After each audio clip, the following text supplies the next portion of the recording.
Hello students, we are going to start today determination of income and employment. As your term 2 is very close to you, so कुछ बच्चे जो हमारे last class कुछ miss भी कर चुके हैं, they need some assistance, so I'm making a video for them regarding the chapter. So it's unit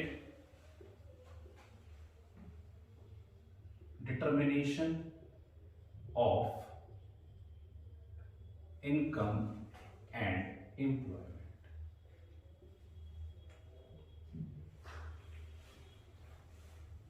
बच्चे चैप्टर में न्यूमेरिकल्स और थ्योरी दोनों ही लगभग इक्वली वेटेज पर है। ऑलमोस्ट 50% सेक्शन हमारा न्यूमेरिकल का है और ऑलमोस्ट 50% सेक्शन हमारा थ्योरी का है। तो we will firstly focus on the numerical chapter, numerical concept chapter.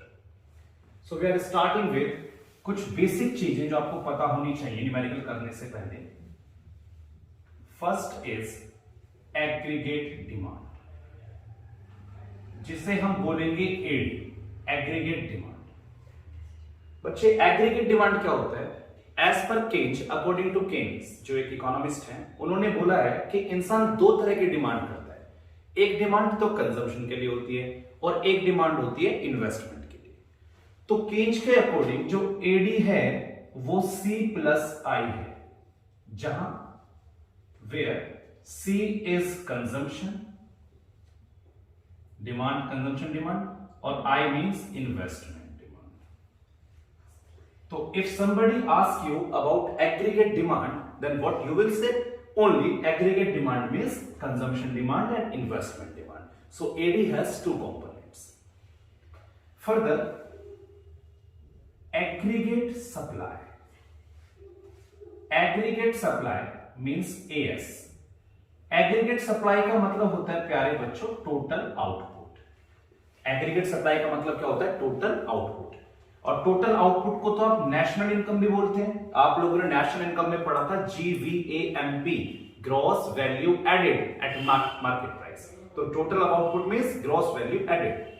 तो GVAMP क्या आपको नहीं पता? जो इनकम होती है Y का मतलब किससे? इनकम से। इनकम के दो पार्ट होते हैं, एक C और एक S, जहां पर C तो कंजम्पशन है और S हमारा सेविंग पार्ट है। तो प्यारे बच्चों, इनकम जो हमारा Y है उसके दो पार्ट है, C और S, जहां पर C कंजम्पशन है और S हमारा सेविंग्स है।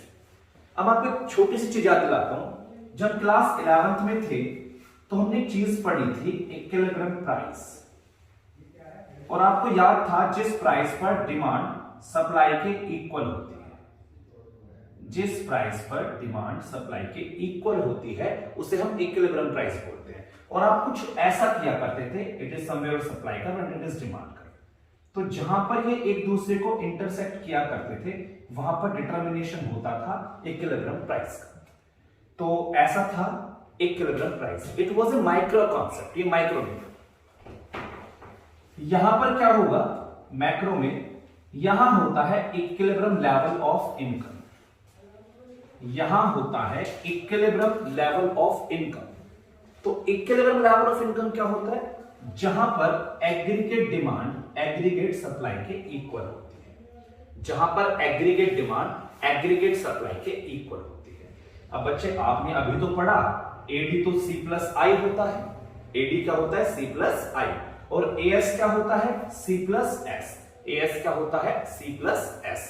तो अगर आप यहां पर देखेंगे तो आपका I इक्वल्स टू S बचेगा, जहां पर I क्या है? इन्वेस्टमेंट, और S क्या है? सेविंग्स। तो हमेशा याद रखना इक्विलिब्रियम लेवल पर इन्वेस्टमेंट हमेशा सेविंग के इक्वल होती है। सो ये वाला कंटेंट होपफुली आपको क्लियर होगा। आप स्क्रीनशॉट लेना चाहते हैं, रिकॉर्ड करना चाहते हैं, जो भी है, मैं इसके बाद आगे करता हूं।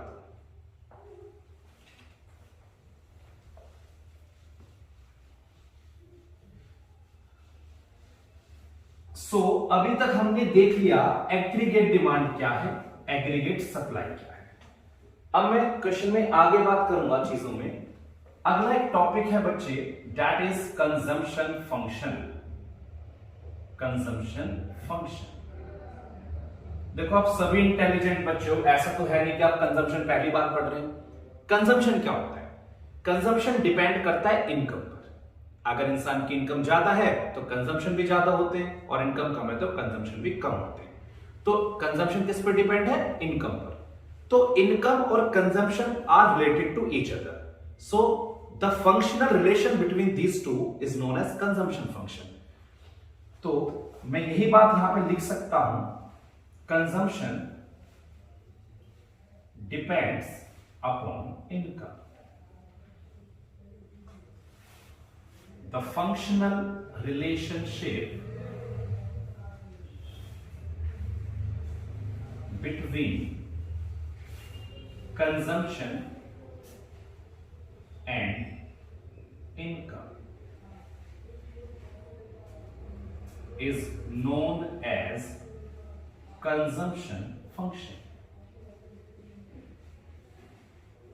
तो बच्चे C इक्वल्स टू जो होता है वो फंक्शन ऑफ y होता है। C इक्वल्स टू क्या होता है? फंक्शन ऑफ y, जहां पर C कंजम्पशन है,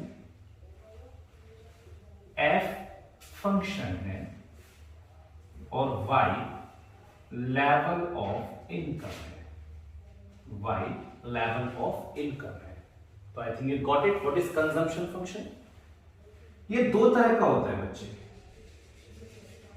एक होता है एवरेज प्रोपेंसिटी टू कंज्यूम, ध्यान से समझना मेरी बात यहां पर। एक होता है average propensity to consume, APC. मैं 100 रुपीज कमाता हूं और 100 रुपीज में से 70 खर्च कर देता हूं। तो इस बात का मतलब क्या है कि मैं 70% पैसा खर्च करता हूं। हर इंसान का खर्चा करने का अपना अपना नेचर होता है। कुछ ऐसे होते हैं 100 कमाते हैं तो 80 खर्च करते हैं, कुछ ऐसे होते हैं 100 कमाते हैं तो 30 खर्च करते हैं। तो अपनी इनकम का कितना पार्ट एक पर्सन खर्च करता है उसे हम बोलते हैं एपीसी। जो ये एपीसी होता है ये C अपॉन वाई होता है, C अपॉन वाई, जहां पर C क्या है? कंजम्पशन है और Y क्या है? इनकम है। तो एपीसी क्या है? द रेशियो ऑफ, आपको याद नहीं करना है, whatever you are looking here everything is on same. The ratio of consumption to income is APC. Consumption और इनकम का रेशियो एपीसी होता है। तो एपीसी क्या बताता है? It is the part of income,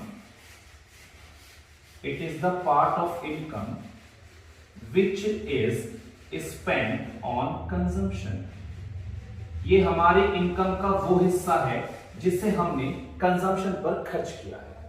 You got it?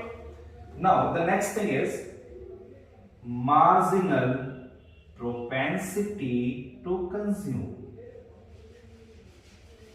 बच्चे ऐसा भी तो होता है जब इंसान की इनकम बढ़ती है तो उसका कंजम्पशन बढ़ता है, जब इंसान की इनकम बढ़ती है तो उसका कंजम्पशन बढ़ता है। तो ये जो एमपीसी है ये delta C upon delta Y होता है। डेल्टा सी क्या बताता है? इंक्रीज इन कंजम्पशन, और डेल्टा वाई क्या बताता है? Increase in income. यही इसकी डेफिनेशन है। और ये बेटर आपको न्यूमेरिकल में समझाऊंगा ना तो सारी चीजें आपको पता चलेंगी एक साथ ही।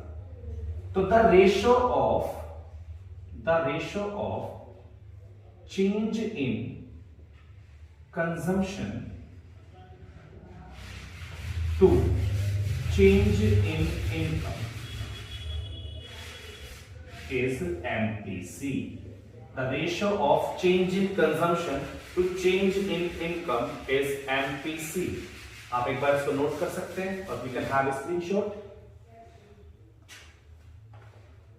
डन हो गया होगा? I am reviewing the same.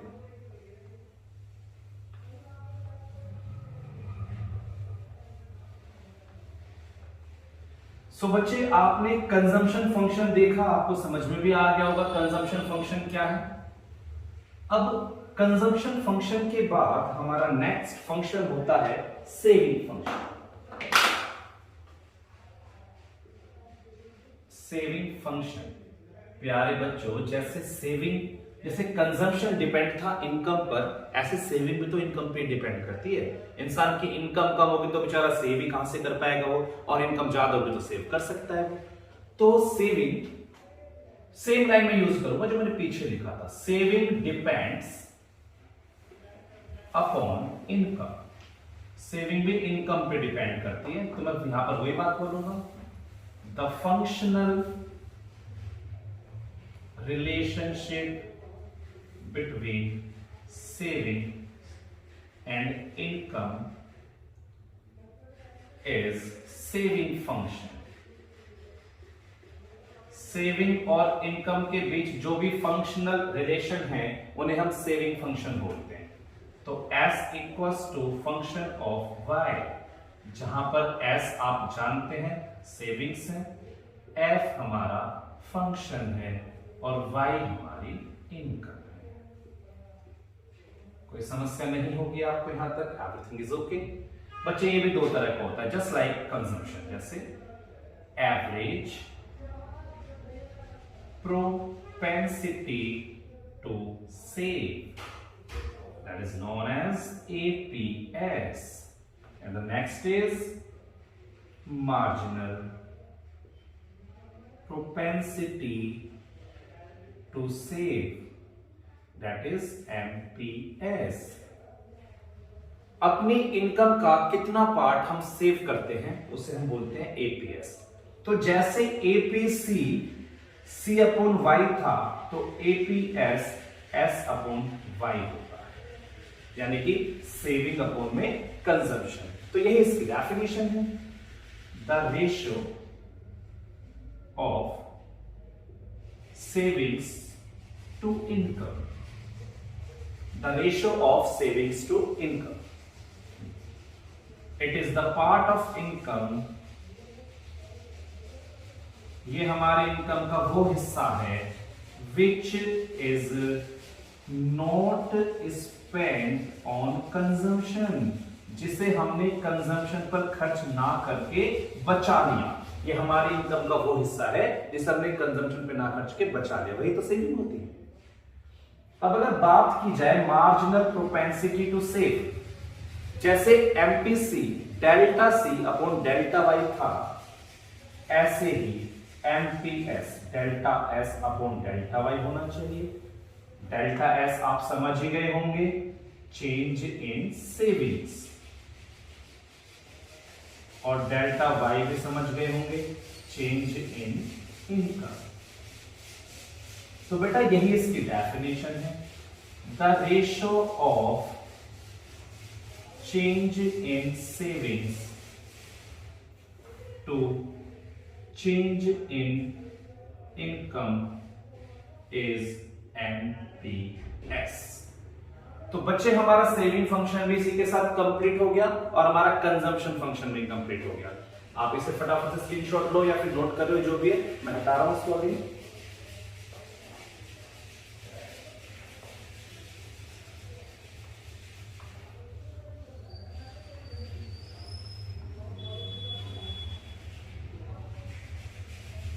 अब मैं आपको कुछ और चीजें जो हमने पढ़ा तो उसे रिकॉल करूंगा और कुछ अच्छी बातें मैं आपको बताऊंगा।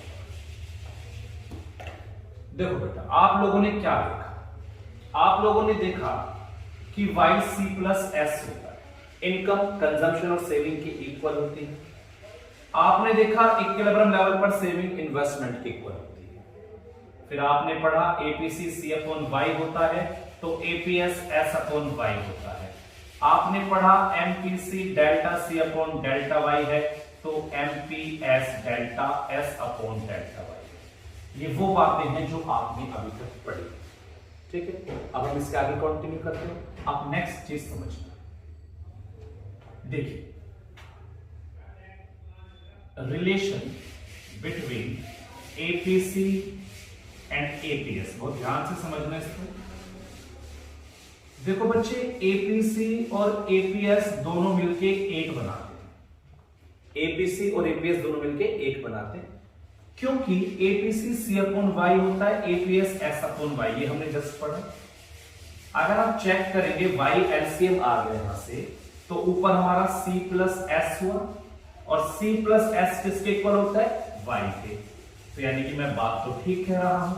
तो एपीसी और एपीएस मिलके एक बनाते हैं, ये बात कभी मत भूलना। सिमिलरली अगर कोई आपसे पूछता है relationship between MPC and MPS।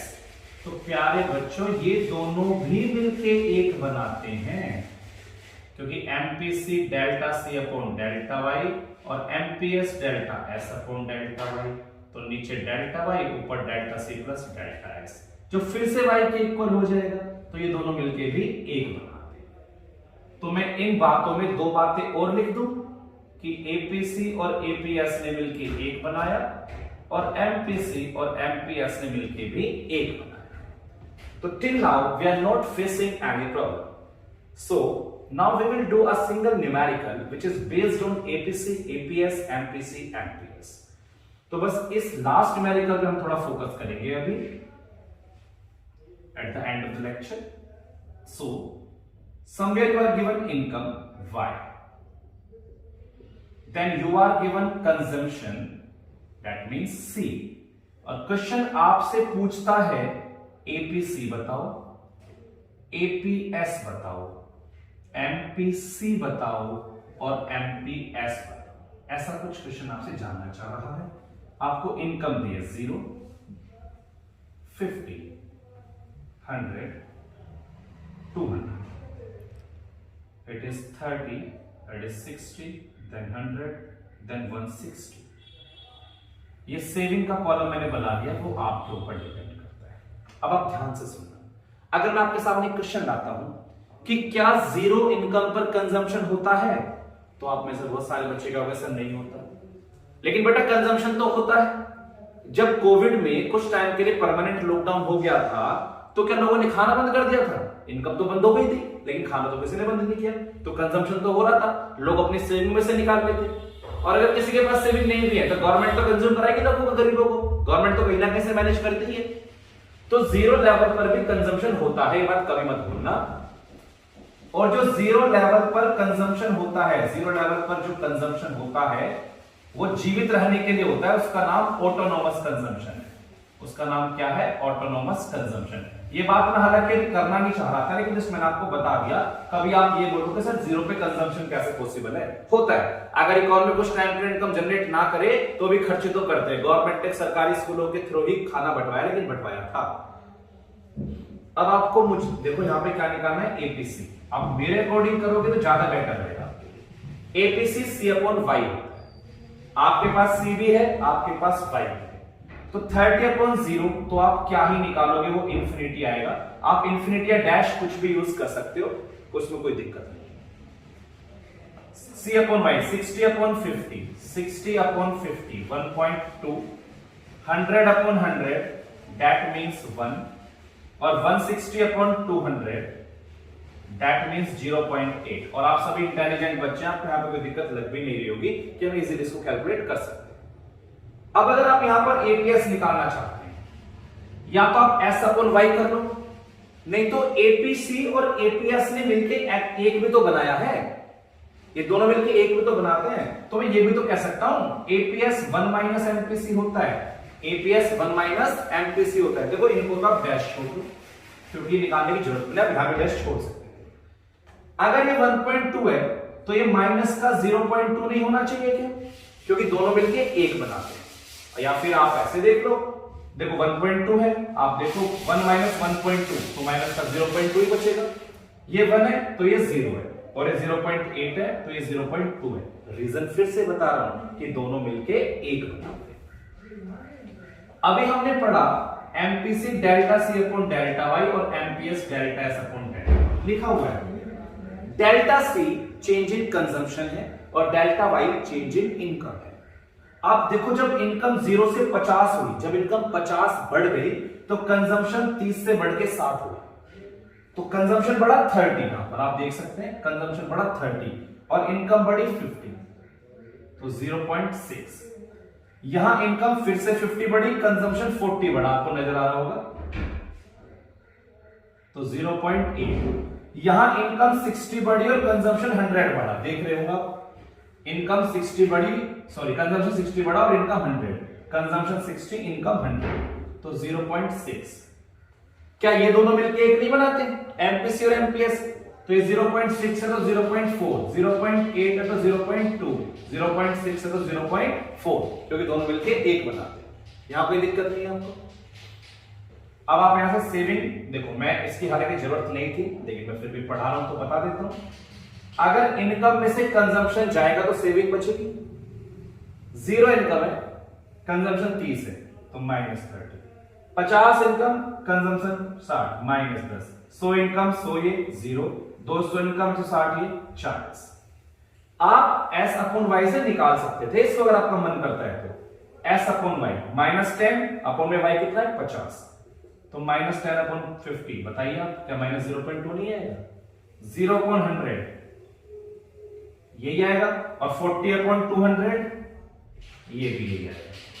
तो बच्चे आपके बुक्स में जितने भी क्वेश्चंस ऐसे दिए हुए हैं जिनमें आपको एमपीसी, एपीसी, एपीएस निकालना हो, आप आराम से निकाल सकते हैं, चाहे वो डैश वाले न्यूमेरिकल्स हो चाहे वो टेबल वाले न्यूमेरिकल हो। ठीक है, इसके बाद हम अगली क्लास में ज्वाइन करेंगे with investment multiply topic. Then meet you in the very next class. Till then take care.